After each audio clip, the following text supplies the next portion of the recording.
Hi dears, அஸ்ஸலாமு அலைக்கும். Welcome to ஆஸ்தமிழ். நான் உங்கள் சாய்ரா ஆஷிக். இன்றைக்கி நம்ம ரொம்ப சுவையான மெத்தடில் மட்டன் கிரேவி செய்ய போகிறோம். இது ரொம்ப ரொம்ப ஈஸியாக பேச்சுலர்ஸ் கூட செய்யலாம். எப்படி செய்கிறதுன்னு பார்க்கலாம் வாங்க. இன்றைக்கி நம்ம 1/2 கிலோ அளவுக்கு மட்டன் துண்டுகள் எலும்புகளோடு எடுத்து வச்சுருக்கோம். அந்த அளவுக்கு தான் இன்றைக்கி நம்ம கிரேவி செய்ய போகிறோம். ஒரு குக்கரில் கொஞ்சமாக எண்ணெய் சேர்த்துட்டு ஒரே ஒரு பெரிய வெங்காயம் நல்லா பொடியாக கட் பண்ணி வச்சுருக்கேன். அதை சேர்த்துட்டு 3 போல் பச்சை மிளகாயை அப்படியே முழுசாக சேர்த்து இது நல்லா வதக்கிடலாம். இன்றைக்கி நம்ம செய்யக்கூடிய இந்த மட்டன் கிரேவி ரொம்ப ரொம்ப ஈஸியாக செய்யக்கூடியது, ரொம்ப ரொம்ப டேஸ்டான மெத்தடு.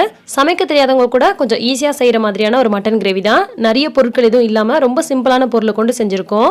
வெங்காயம் நல்லா பொன்னிறமாக வதங்கி வந்ததுக்கப்புறமா இதில் நம்ம 1/2 கிலோ அளவுக்கு மட்டன் சேர்த்துக்கலாம். இதில் நம்ம வெங்காயம் தக்காளி எதுவுமே அதிகமாக சேர்க்கக்கூடாதுங்க. நான் ஒரே ஒரு பெரிய வெங்காயம் மட்டும் தான் சேர்த்துருக்கேன். சேர்த்து நல்லா வதங்கினதுக்கப்புறமா இது கூட நம்ம மட்டன் துண்டுகளை சேர்த்து அதையும் ஒரு 2லேருந்து 3 நிமிஷத்துக்கு நல்லா வதக்கிடலாம்.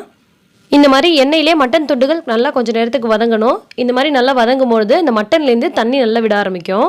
ஒரு 3 நிமிஷம் போல் வதக்குனிங்கன்னா சரியாக இருக்கும். அதுக்கப்புறம் நம்ம இதுக்கு தேவையான மசாலாவை ஆட் பண்ண போகிறோம். ரொம்ப ரொம்ப சிம்பிளான மசாலா தாங்க. இப்போ இதில் நம்ம 2 டீஸ்பூன் அளவுக்கு மிளகாய்த்தூள் சேர்த்துருக்கோம். கூடவே 2 டீஸ்பூன் அளவுக்கு மல்லித்தூள் சேர்த்துக்கலாம். அடுத்து இது கூடவே 2 டீஸ்பூன் அளவுக்கு மட்டன் மசாலா சேர்த்துக்கலாம். மட்டன் மசாலா இல்லை அப்படின்னா 1/2 டீஸ்பூன் அளவுக்கு மிளகுத்தூள், 1/2 டீஸ்பூன் அளவுக்கு ஜீரகத்தூள், 1/2 டீஸ்பூன் அளவுக்கு பெருஞ்சீரகத்தூள் சேர்த்துக்கோங்க. கூடவே 1/2 டீஸ்பூன் அளவுக்கு கரம் மசாலாவும் சேர்த்துக்கோங்க. சேர்த்துட்டு இதில் நம்ம தேவையான அளவுக்கு உப்பு சேர்த்துக்கலாம். மட்டன் மசாலா இருந்தால் அது மட்டுமே போதும். இன்கேஸ் மட்டன் மசாலா இல்லை அப்படின்றப்ப இந்த மாதிரி நீங்கள் சேர்த்துக்கோங்க. இப்போ எல்லாத்தையும் சேர்த்துட்டு நல்லா இந்த மாதிரி கொஞ்சம் நேரத்துக்கு வதக்கி விட்டுறலாம். இந்த மசாலா பொருட்கள்லாம் இந்த எண்ணெயில் நல்லா வதங்குச்சு அப்படின்னு சொன்னால் கிரேவியோட கலர் பார்க்குறதுக்கே ரொம்ப அட்ராக்டிவாக இருக்கும். இப்போ இது கூட 1 டேபிள் ஸ்பூன் அளவுக்கு இஞ்சி பூண்டு விழுது சேர்த்து அதையும் கொஞ்சம் நேரத்துக்கு வதக்கிடலாம். நிறைய பேர் என்கிட்ட கேட்டிருக்கீங்க, எனக்கு மட்டும் கிரேவி நல்லா ரெட்டிஷாக நல்லா கலர்ஃபுல்லாக வர மாட்டேங்குது அப்படின்னு சொல்லிட்டு. அதுக்கு நீங்கள் இந்த மாதிரி எண்ணெயில் நல்லா இந்த மசாலா பொருட்களை வதக்கி செய்யும்போது நல்லா கிரேவி கலராக இருக்கும். இப்போ இது கூட 4 டேபிள் ஸ்பூன் போல் தயிர் சேர்த்துக்கலாம். புளிப்பு சுவை பிடிக்காதவங்க தயிரை அவாய்ட் பண்ணிவிட்டு அதுக்கு பதிலாக நீங்கள் ஒரு 2-3 ஸ்பூன் போல் தேங்காய் அரைச்ச விழுது சேர்த்துக்கலாம். இது கூடவே ஒரே ஒரு தக்காளி நல்லா பொடியாக கட் பண்ணி வச்சுருக்கேன். அதையும் சேர்த்துட்டு நல்லா இது கூட வதக்கி விட்டுறலாம். இந்த மட்டன் கிரேவி கொஞ்சம் டிஃப்ரெண்ட்டான டேஸ்ட்டில் சாப்பிட்றதுக்கு ரொம்பவே சூப்பராக இருக்கும். ரொம்ப ஈஸியாகவும் செய்யலாம்.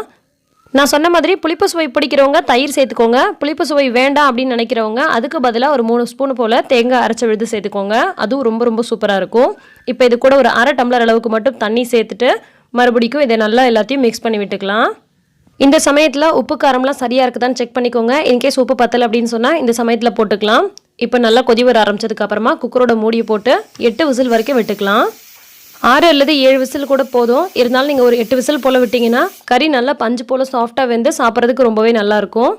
இப்போ நம்ம சூடெல்லாம் அடங்கினதுக்கப்புறமா ஓப்பன் பண்ணிக்கலாம். பாருங்கள், கறி நல்லா சாஃப்டாக சூப்பராக வெந்து வந்திருக்கு. இப்போ நம்ம மறுபடியும் அடுப்பை பற்ற வச்சு இதில் நம்ம 1 டீஸ்பூன் அல்லது 1/2 டீஸ்பூன் அளவுக்கு கரம் மசாலா லாஸ்ட்டாக சேர்த்தோம்னா ரொம்பவே வாசனையாக கிரேவி ரொம்ப ரொம்ப சூப்பராக இருக்கும்.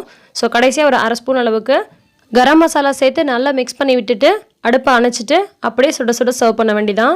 ரொம்ப ரொம்ப சூப்பராக டிஃப்ரெண்ட்டான டேஸ்ட்டில் ரொம்பவே ஈஸியாக செய்யக்கூடிய இந்த மட்டன் ரெசிபியை நீங்களும் ட்ரை பண்ணி பாருங்கள்.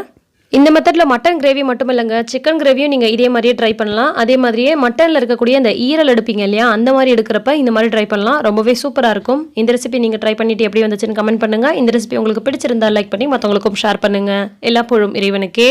நன்றி.